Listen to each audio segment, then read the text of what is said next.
तो एक बार फिर से जो एंशियंट हिस्ट्री के पीरियड में कांजी बनाई जाती थी उसका थोड़ा सा डिस्क्रिप्शन या डिटेल जानने की कोशिश करते हैं। सबसे पहले जो सीड्स होता है या जो राइस जो धान होता है उसको जब हम पानी में डिप करते हैं तो what is going to happen, ये चीज़ें हमें जाननी चाहिए। तो जैसे कि हम जानते हैं कि इसमें दो चीज़ें होती हैं, एक एमाइलोस और दूसरा एमाइलोपेक्टिन। सो बेसिकली ये पॉलीसैकेराइड्स होते हैं और 1,4 एंड 1,6 ग्लाइकोसिडिक बॉन्ड पे बनाए गए रहते हैं। इसमें जो एमाइलोज होता है वो 20 से 30% और एमाइलोपेक्टिन जो होता है वो लगभग 30 से 70% तक पाया जाता है। तो जब हम फर्स्ट स्टेप में जब हम इसको डिप कर रहे हैं तो एक्चुअली क्या होगा कि जो हाइड्रोजन बॉन्ड नेटवर्क है, इट्स इन कॉम्पैक्ट सेल, तो जो हाइड्रोजन बॉन्ड नेटवर्क है वो ब्रेक कर जाएगा।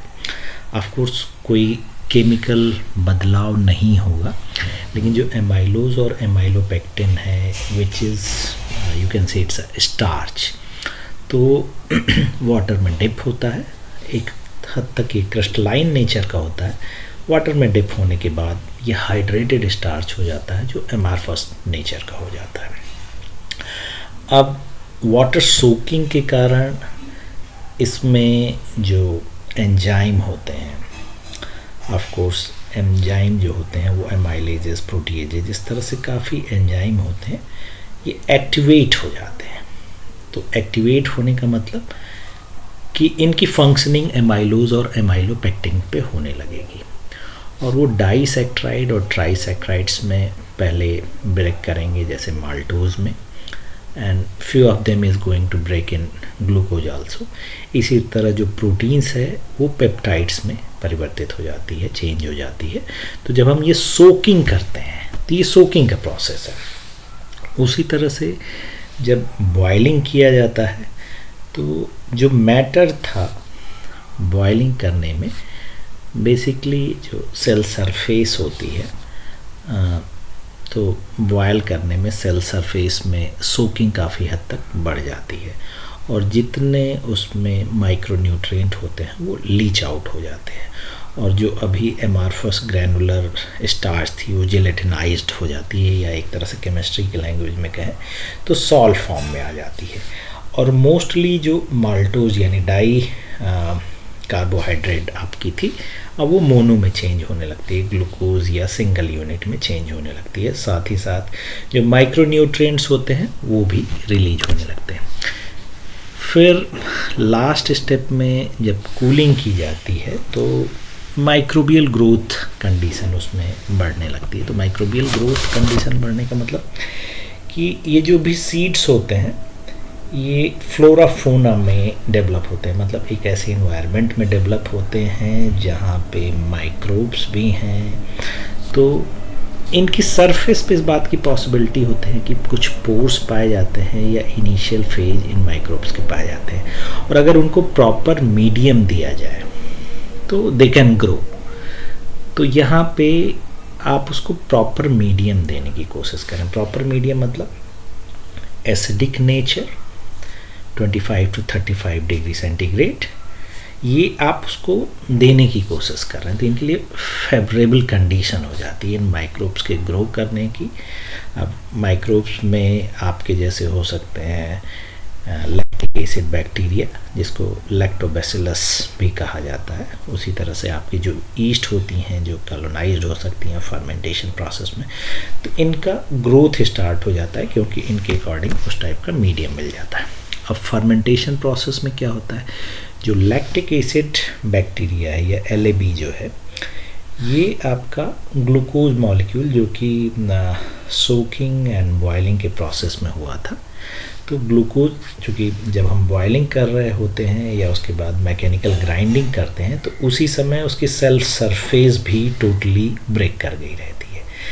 तो जितना भी स्टार्च था मोर और लेस वो completely glucose maltose that glucose में चेंज हो गया रहता है। तो ग्लूकोज इज़ आल्सो प्राइमरी जो प्रिकर्सर है इनके फूड के लिए, मेटाबॉलिक एक्टिविटी के लिए इन बैक्टीरिया या ईस्ट के लिए वो अवेलेबल है। So that is glucose.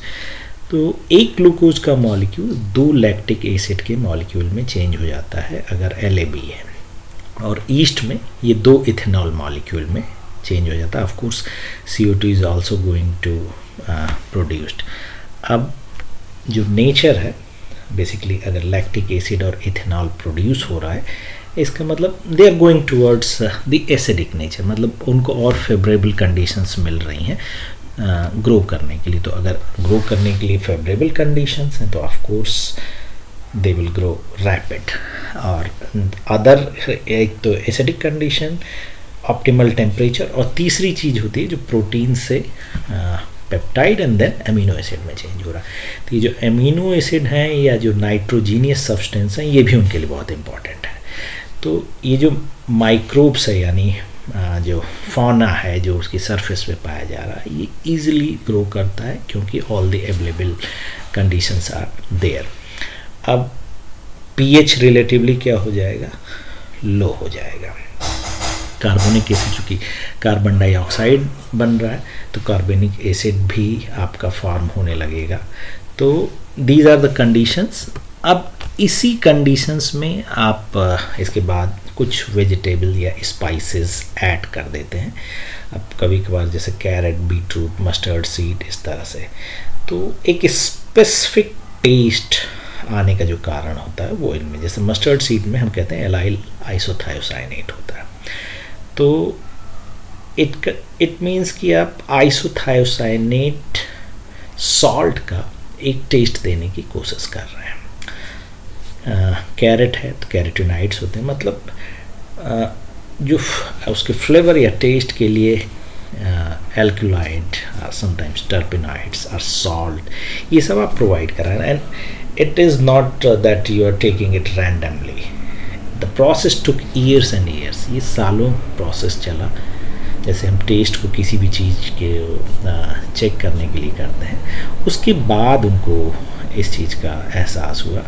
Similarly अगर वो वेजिटेबल्स यूज कर रहे हैं या स्पाइसेस यूज कर रहे हैं, इसका मतलब इसमें वो एंटीऑक्सीडेंट फ्लेवोनाइड्स भी उसमें ऐड कर रहे हैं। तो मतलब जो फूड है that is now antioxidant, probiotic, easily digestive and also tasteful. इसीलिए ये बहुत ज़्यादा सक्सेसफुल था उस पीरियड के लिए, जिसको आज भी हम लिटरेचर में पढ़ते हैं। और जो लास्ट स्टेप है इसमें फ्लेवर आने का, अभी हमने कहा लैक्टिक एसिड बनता है, इथेनॉल बनता है। तो अल्कोहलिक ग्रुप या lactic acid mild acidic nature के होते हैं। तो इट मीन्स जो बेसिक कैरेक्टर है, एक तरह से एम्फिटोरिक नेचर भी आपको मिल सकता है इसमें। तो जो इसका फ्लेवर आता है, तो जैसे हम कहते हैं फ्लेवर या सुगंध जो आती है वो एस्टर फॉर्मेशन के कारण आती है। तो यहाँ पे आपके इथाइल लैक्टेट और इथाइल एसीटेट ये एस्टर बन जाते हैं। तो कांजी में जो एक फ्लेवर आ रहा होता है वो इनके कारण आ रहा होता है। और इनिशियली हमने कहा कि विटामिन बी कॉम्प्लेक्स जो सीड्स था या जो ग्रेन्स था उससे लीच आउट होते हैं। तो लीच आउट होने के कारण इसका प्रोबायोटिक नेचर ये भी इंक्रीज कर जाता है। तो और साथ ही जो पीएच होता है वो माइल्ड रहता ही। तो ये प्रोसेस एक बार फुल्ली इंक्रीज करती है, देन सैचुरेट होने के बाद मिनिमल पे आ जाती है और इस तरह से कांजी तैयार की जाती है। So this is the detail chemistry. आप लोग सभी लोग इसको पढ़िएगा।